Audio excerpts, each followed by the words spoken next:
So now everything is thread traced. You can see on this side where all of those lines are. That is the whole point of thread tracing, is to copy lines temporarily from the wrong side to make them visible on the right side. Okay, so now let's see what our next steps are.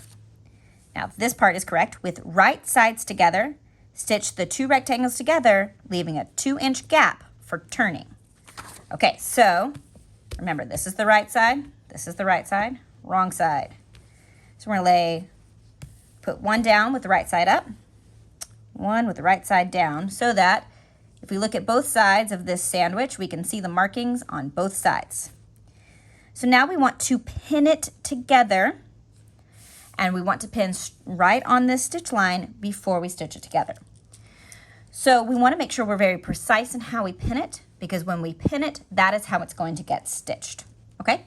So what I like to do on stuff like this is I like to put my pin in at one corner, flip it over, make sure that I am pinning on the other corner. You guys have done something like this already with your samples, your machine samples, of pinning your lines together so you know that they match up. So I personally like to do the start and the stop of a row of stitches and make sure that it's all precise. I'm gonna go ahead and do all 4 corners real quick. All right, yep, that's coming out right on that corner. All right, there we go, right on that corner. So now I want to pin this together. So as I'm sewing, it's gonna go in the machine this way. So I wanna make sure my pins are going this direction. That is always the part for me that I have to think really hard about, is which directions do I put my pin in so it's not in the way when I sew. All right, now we made these notches earlier, so now we want to, now we've done these corners, we wanna match up these notches. Now in reality, in a piece this small, we really didn't need these notches, but we added them so that you could get the practice of matching up your notches, because there are lots of pieces that'll have a curve or a different shape to them, and the notches tell us that everything is lined up like it's supposed to. Okay, so that's coming out right on that notch. Perfect. Do the same thing, go down on my notch, right on the stitch line, come up. Oop, I'm a tiny, tiny bit off, so I'm gonna shift and pin that down. Do the notches on this side, same thing, yep. In and out on the same notch. Perfect. Okay, so now that I've got these notches together, I want to put pins along the line so that I know this fabric isn't going to shift on me, okay? Because as you stitch, you're going to pull your pins out. So come up through the line, go back down through the line. Make sure that everything lines up with your pin. And if it doesn't, then shift it. So this one's a tiny bit off, so I'm going to just lift up this one layer, shift my pin so it's coming out of the line like it's supposed to. Beautiful. Okay, one thing I'm going to do is I'm going to make my tiny gap, my 2-inch gap, here. So we want to actually, let's follow the instructions exactly. We want a 2-inch gap. So what I'm going to do is I'm going to put a pin on either side of this ruler just like this, and this will tell me where I'm starting and stopping, okay? So we want to make sure that we start at one of these pins and stop at the other, and do not stitch between them. You'll see why in a minute when we get to the sewing machine.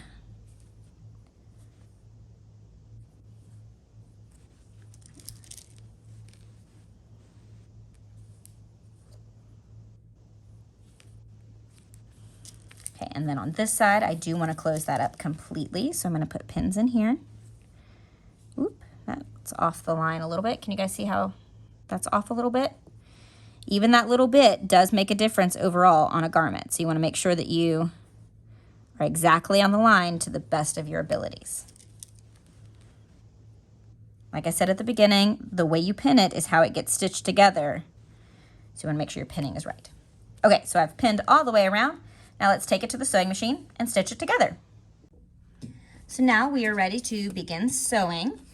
I've already changed all of the setting on machines to make sure that it is on a straight stitch, a stitch length of 3, and that my needle's in the middle so that it's easier for me to follow my stitch lines. Okay, so the first thing I want to do is I want to look at my project and find Yes, here it is. The side where I put the 2 pins that are 2 inches apart, okay? Now for my project, I'm using a contrasting thread color so that you guys can see my stitches a lot better. But for your project, you're probably gonna wanna use a matching thread color. If you don't, that's okay.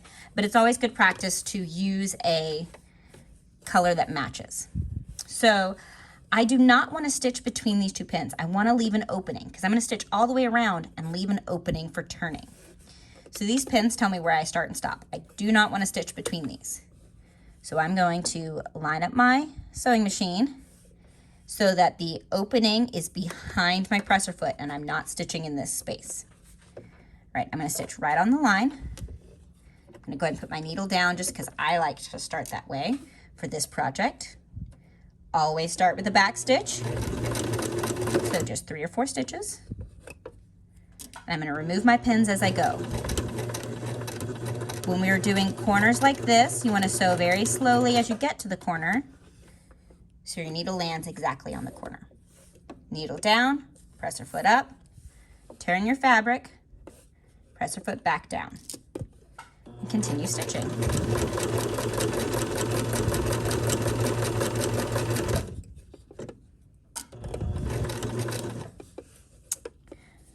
This needle. Okay. So what's happening right now is you guys see how it's wrinkling up right here? My needle must have a burr in it of some kind so that it's causing this fabric to wrinkle like this because it shouldn't. It's not my intention. So I'm going to pause right here and just pull my fabric off and change out the needle. So all I'm going to do is just lift the needle up. I'm not even going to bother back stitching because I can fix that in a second. This is actually a great thing to happen on this video. Let me change out the needle and we'll be right back. Okay, I have changed out my needle, now a nice fresh needle, and I've gone ahead and where I stopped stitching, I trimmed that thread down a little bit because I really hate these long tails. Please, for my classes, always trim these down. I just find it really messy when these are left in. Okay, because I didn't back stitch right here, I need to secure this stitch somehow. So the way I'm gonna do that is I'm actually gonna start a little past here, back stitch on top of it, and that's gonna lock all of this down. It only works though if you're exactly on top of those stitches. So you can actually see right here, there's some stitches sticking out in front of my needle so I can back stitch over them. I'm gonna back stitch just right on top and keep going. So if that ever happens, if you ever run out of bobbin and you realize you didn't get to back stitch or something like that, you can always go back in and back stitch on top. Again, pull your needles out as you go. I like really precise corners. So when I get close to a corner, I tend to stop and just use the hand wheel to turn my needle onto the right spot.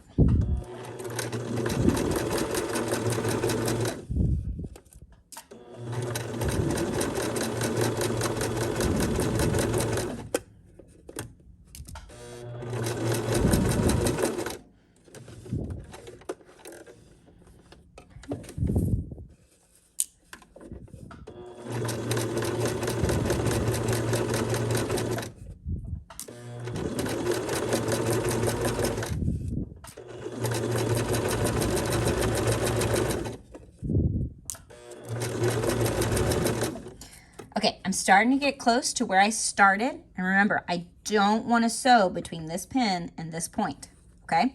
So we're gonna make sure we stop at this needle. And by needle, I mean pin.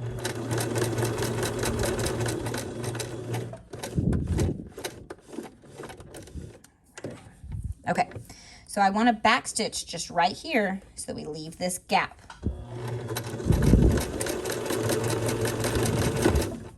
Beautiful.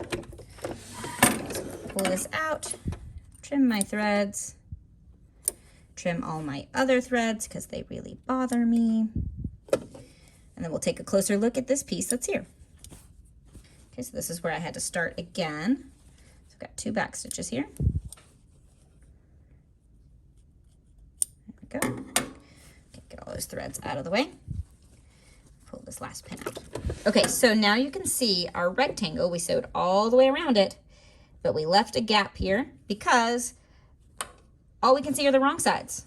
We need to be able to see the right side, okay? So this is why it's really important to leave that gap. You want at least 2 inches so you can get your fingers into that gap, okay? You don't want the entire side left open because then when you turn it, it's gonna look kind of yucky. So we're gonna leave at least a 2-inch gap. You can do that gap in the short side or the long side. Really doesn't matter, okay? So let's take this back to the tape. No, we're gonna do this right here. We're gonna clip this right here. Let me adjust my camera. Boop. So now what we're gonna do is we want to, before we turn this right side out, just like a pillowcase, we wanna clip these corners. Because if we were to turn it right side out, all of this bulk would jam up in here and get really gross looking from the right side. I didn't quite hit my corner perfectly. Oops. But everywhere else looks pretty good. So see how I'm right on the line on this side? I'm like right on it. And on this side, oh, I got a little off right there. But that was because of my pinning, not my stitching. Okay? All right, so I got distracted. Time for clipping these corners. So all we're gonna do is we just need to cut off a triangular piece. What I like to do when I'm clipping a corner, because you want to make sure you do not cut through your stitching. If you cut through your stitching, you're gonna have to start back at the beginning because you've messed it up. Is I like to put my thumb and my finger on top of the stitching. So the only way I could cut through the stitching is if I cut my fingers. And I know I'm not gonna do that. So I just clip off a triangular piece, just like that, pretty close to the stitching. You can cut without covering those stitches and get closer, but I personally like to make sure that I'm not cutting through my stitching. So I get close without going over. And I'm just clipping the corners off. There are various techniques for needing to clip fabric. Different curves will require different types of clipping, but for this, all we have to do is just cut off that extra bulk at the corner. So now we can turn this right side out.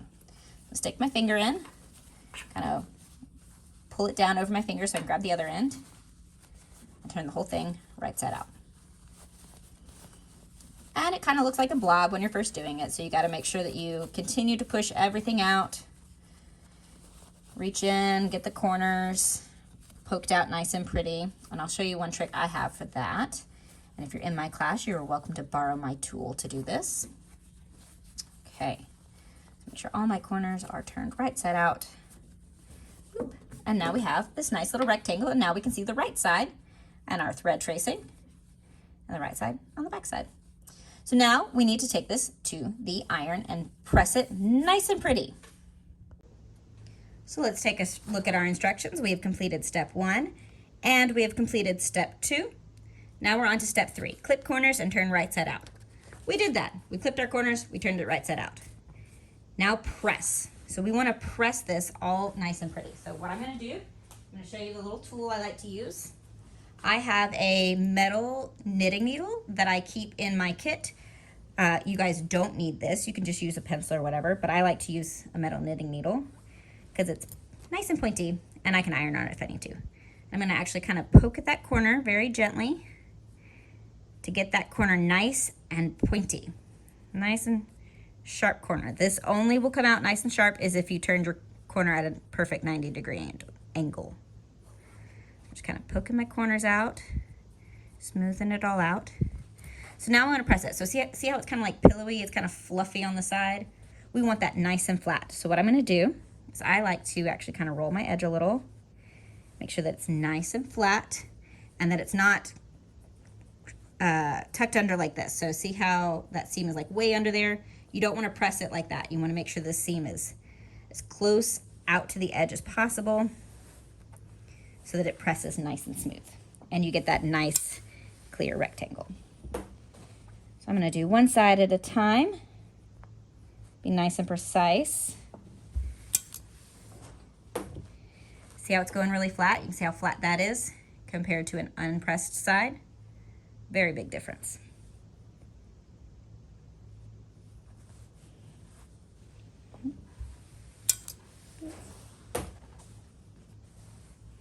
And now this is the side that has the gap in it, so you want to make sure that all of that seam allowance is tucked to the inside and then it's laying nice and smooth in a straight line, just like this before you press it, because otherwise it'll look really sloppy.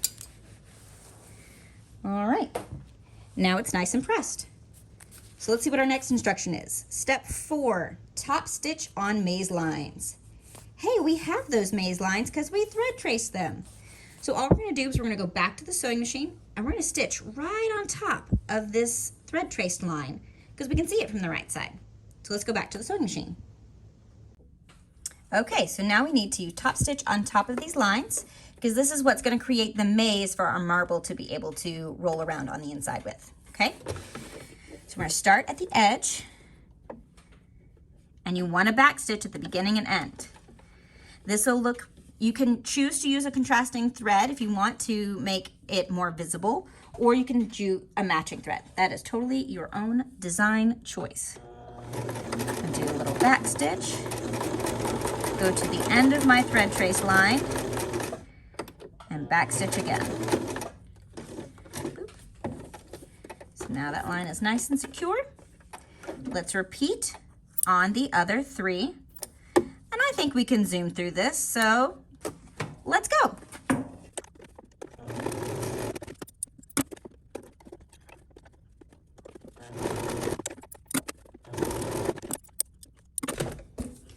Okay, so now I have stitched these lines from both sides. You can see the stitching. The marble can go around these. This is what makes it a maze. And again, I trimmed my threads. Please do so on your project. I will take points off if you leave those threads hanging. So now we only have one step left, which is to stick our marble into our opening and slip stitch this close. So let me go get a marble and some thread, and I'll show you how to finish this project up. So now I have my needle that is threaded, and I do have a knot at the end right there because we need that for slip stitching this thing closed.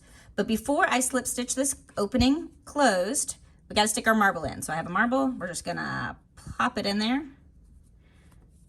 Well, maybe. Pop it in there. Boop-a-doop. I'm gonna kind of scoot it further down. So now you can kind of see, this is the part that makes it a fidgety. Boop-a-doop. And it'll fidget around the piece. Okay, so now we're gonna slip stitch this closed. Because you did this in your hand sewing sampler, I'm not gonna actually tell you how to do it. We're gonna speed through this so that you can see the slip stitch being used for this, okay? But if you don't remember how to do a slip stitch, go back to the hand sewing videos where I actually show you how to do a slip stitch. But you'll see it on here. We're just gonna zoom through it. Ready? Let's go.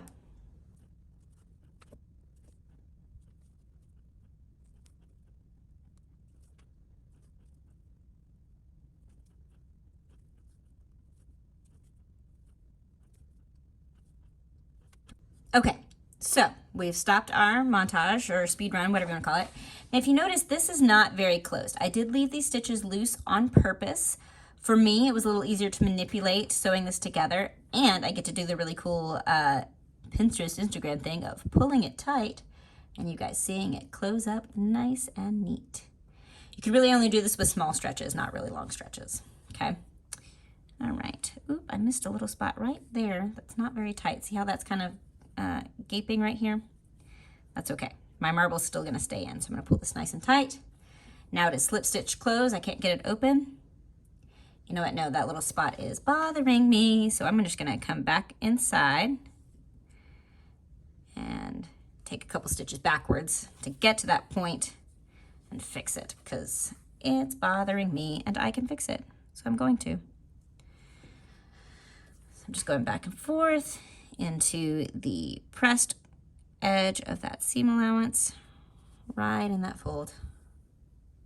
Okay, see from the side you can kind of see those stitches a little bit more. I didn't take that one very nicely. All right, now I'm at my piece here. I'm going to take a little tiny stitch. Come on. There we go. So I got that end. Did itty bitty stitches right here to close this gap because it was bothering me. All right, that's better. Now it's not gaping. There's a little stitch right there you can see because I didn't go directly across. I went a little further down. All right, so that is all closed up. So now I'm going to do a knot. I'm gonna try a different type of knot. This knot doesn't always work for me, but we're gonna try it.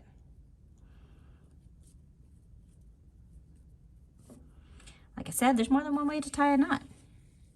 So we're gonna try this one and see what works. Hey, look, there's a little tiny knot right there. And now I'm gonna bury my knot and trim my thread really close there, but not cutting my fabric. All right, there we go. All right, that edge is closed. Very nice. Ugh, little tiny. I need my snips for this. Okay, so now it's all closed and our marble's inside. So now you can kind of fidget play with it. That's what it's for. I'm gonna move the marble back to my opening so you can see it's not coming out of the opening. There we go. Congratulations on finishing your first sewing project. Well done.